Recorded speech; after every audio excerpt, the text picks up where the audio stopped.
Now, coming up on 6:30 on WKYT this morning, a police officer is heading to court today after being charged with murder for a deadly shooting during a traffic stop in Cincinnati. And we're tracking a crime alert in Lexington. A man says he was punched during an overnight home invasion. And we're getting all the rain on out of here. And once we get the rain out, it's going to be beautiful the next few days. I'll show you that and off into your weekend coming up. Tracking, alerting, protecting. This is WKYT This Morning. Welcome into you. It is the day before Friday. I'm Rebecca Smith. Good morning. I'm Bill Bryant. And not only are we heading for the weekend, but it's going to be a good one weather-wise. We're talking about sunshine.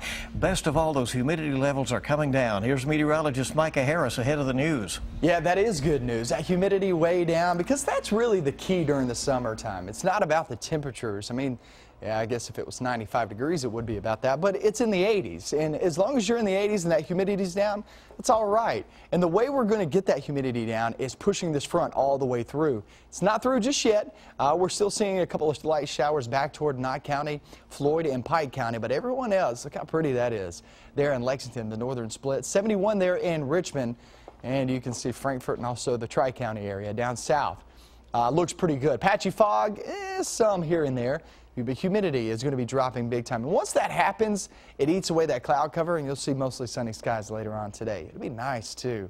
I'll show you another nice day, or maybe days, in store coming up through your weekend in just a few minutes. All right, we like the trend. We thank you. Let's get to the news. A former University of Cincinnati police officer is expected to be arraigned this morning on a murder charge after he shot an unarmed man during a traffic stop. The officer was charged after prosecutors released the body cam video showing the deadly shooting between Officer Ray Tensing and Samuel Dubose. WKYT's Mark Barber is on our live desk to explain where the case goes from here. Good morning, Rebecca. Officer Tensing will be heading to court today to be arraigned on murder and voluntary manslaughter charges after the former University of Cincinnati officer shot Samuel Dubose 10 days ago. He said it was because he was dragged by Dubose's car. Well, the officer's body camera video shows that never happened. Instead, it shows the officer shooting the unarmed 43-year-old in the head after he started his car. Take a look at the moments leading up to the shooting. You can see the officer stopping Dubose for a missing front license plate and asking for his driver's license. Dubose says he doesn't have it on him and he didn't do anything wrong.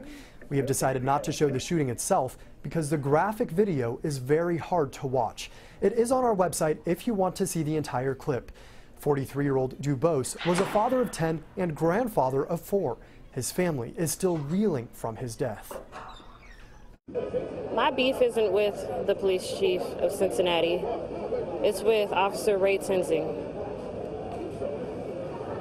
for murdering my stepfather, for hunting him down, cornering him, and murdering him in the manner that he did, and then attempting to justify his murder with lies. No justice, no peace. As people have been rallying for Dubose, his family is asking for peace. They say the 43-year-old lived peacefully, and it would hurt his memory if people don't honor his death with peace. The prosecutor on the case says Officer Tensing could face 15 years to life in prison if he is convicted of murder. From the live desk, Mark Barber, WKYT.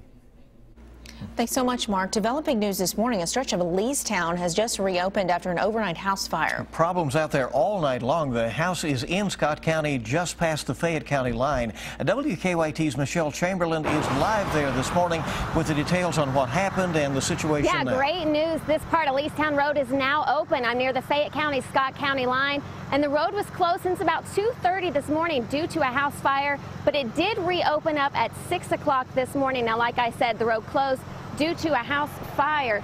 The water line is across the street from the home, causing the road to be shut down since 2:30. Thankfully, no one currently lives in the homes, so there are no injuries to report. The owner moved out about 2 weeks ago, but the power remained on in the home. Now, the cause of the fire is still unknown, but KSP arson investigators are still on the scene. Now, earlier this morning when it was dark, right before 6 o'clock, there were truckers lined up because they couldn't turn around due to the narrow roadway, but thankfully, like I said, the road is open once again.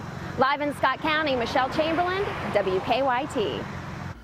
Thanks, Michelle. Now on to a breaking news alert. All lanes of I-64 are blocked in Franklin County because of a semi-crash. Right. State transportation leaders say that crash scene is between the Franklin and Woodford County line, and they're in the area of exit 58. The closure is expected to last for at least an hour. So heads up for commuters, and there are many of them, of course, into the capital city of Frankfort on that situation in Franklin County, closing I-64 at the moment. So you might want to call ahead or plan ahead on that this morning.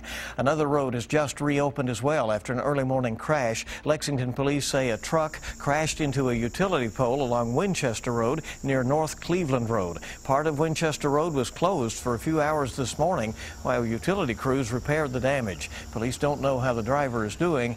They say that person took off before the police could get there. New this morning. We are tracking a crime alert in Lexington. A man was attacked during a home invasion. Happened just before 4 o'clock this morning on Surfside Drive off Malibu. Police say someone kicked in a man's door and punched him in the face. Nothing was stolen, but the victim says his car was damaged. Frightening moments for a family when their car was stolen from a Scott County gas station with an infant in the back seat. Police chased the stolen car down I-75 into Madison County, where it crashed on 4 Mile Road near Richmond. The baby was found safe inside, but the driver took off. Police eventually caught up with the driver, but while negotiating with him, they say he shot and killed himself. I think they have not released his name at this point. Investigators have identified 2 people who were killed in a Lexington crash. The coroner says 64-year-old Douglas McNally and his passenger, 63-year-old John Akey, were in a BMW that crashed into a car that turned from Johnston Road onto Bryan Station Road. The car ended up pinned against a fence. A third car was also involved. We do not know the condition of the other drivers. Police are looking for the owner of a dog that was found abandoned and starving. The 6-month-old puppy is likely a pit bull mix. The Jessamine County Director of Public Services says the puppy was so tired and hungry that she could barely walk. A group is now collecting donations for the dog's care. We have the information about that for you at WKYT.com. A federal judge has dismissed part of a 2011 federal lawsuit against disability attorney Eric Kahn.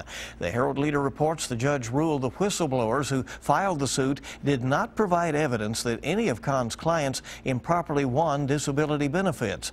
But the judge ruled the lawsuit can proceed, with counts claiming that Kahn conspired with a Social Security administrative law judge to collect legal fees that he was not entitled to. We have some new details about a deadly shooting in Elizabethtown. Police say Richard Cromwell broke into a home and tried to rob a man of cash and drugs when he was shot to death. The shooter was also shot and is still in the hospital. Police say they think other people were involved in the shooting as well. New this morning, a man's in jail accused of stealing $1,100 from a woman by forging her checks. Richmond police say Bobby Sandlin was doing work at the victim's home when her checks were stolen. 24 checks were forged and cashed. Police charged Sandlin with criminal possession of a forged instrument. Well, you can raise a toast to Maker's Mark. The Kentucky Bourbon Distillery won a round in federal court. A California judge has tossed out a suit charging that Maker's Mark's claim of being handmade bourbon amounts to false advertising. The judge ruled that a reasonable consumer would understand that the distilling process would involve equipment and automation. The judge noted that the label on the red wax-sealed bottle clearly describes the process. Well, speaking of bourbon, Alltech is expanding its presence in Kentucky today. It is breaking ground on a new brewery and distillery. Dueling Barrels Brewing and Distilling Company will be located in downtown Pikeville. Once built, the facility will produce Dueling Barrels Bourbon, Dueling Barrels Moonshine, and Pikeville Ale. It will also have a visitor center focused on Appalachian history and the role of moonshine.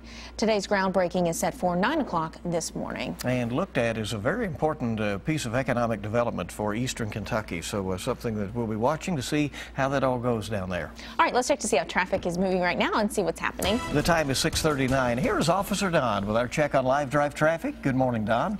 Good morning. More on that collision westbound 64 in Franklin County. It's near the 58-mile marker. Apparently, we're hearing it involves at least a semi-tractor trailer, and they've called air medical helicopter in there too. So it's a pretty serious crash that has I-64 shut down the westbound lanes. Police are detouring traffic onto exit 58. Here in Lexington, live look at Harrodsburg and the Circle. It's a lot more quiet inbound Harrodsburg Road right now through that crossover. And on the Waze map, we're seeing the Circle itself is moving okay with all the exit ramps checking out fine, and no major issues to deal with on 75 north or southbound between the northern and southern split here in Fayette County. And we'll keep you up to date on that collision in Franklin County throughout the morning. Probably won't get the interstate open back up till 8 o'clock is what officials are saying right now.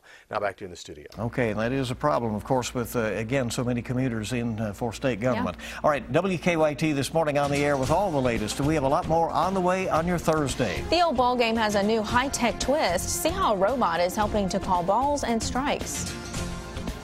And we're looking across the way, seeing the 70s out and about. Much nicer air as we get into the afternoon and off into your weekend. It'll feel nice, it'll look nice. I think you'll like this forecast. I'll have that coming up next.